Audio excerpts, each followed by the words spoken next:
हाय ସାଙ୍ଗମାନେ ଆପଣମାନେ ତ ଚୁଡ଼ାରେ ବହୁତ ପ୍ରକାର ରେସିପି ବନେଇଥିବେ ହେଲେ ମୋ ଷ୍ଟାଇଲରେ ଟିକେ ଥରେ ୟୁନିକ୍ ଟାଇପ୍ରେ ବନେଇକି ଦେଖନ୍ତୁ ଦେଖିବେ ସନ୍ଧ୍ୟାବେଳେ ଏବେ ସ୍ନାକ୍ସ ଟାଇପ୍ରେ ଖାଇବେ ବହୁତ ଟେଷ୍ଟି ଆସେ। ପ୍ରଥମେ ମୁଁ ଚୁଡ଼ାକୁ ଭଲ ଭାବେ ଭାଜି ନେଇଥିଲି। ତାପରେ କଡ଼େଇରେ ମୁଁ ତେଲ ପକାଇଦେଲି।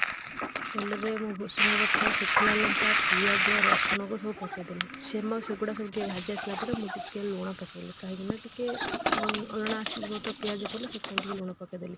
ତାପରେ ଭାଜି ରଖିଥିବା ଚୁଡ଼ାକୁ ବି ପକାଇଦେଲି। ଚୁଡ଼ା ପକାଇ ସାରିଲା ପରେ ମୁଁ ଚିନି କିଛି ଦେଇଦେଲି। ଯଦି ଡାଇବେଟିସ୍ ପେସେଣ୍ଟ ଯଦି କେହି ଥାଆନ୍ତି ଘରେ ତାହେଲେ ଚିନି ନ ପକାଇଲେ ବି ଚଳିବ।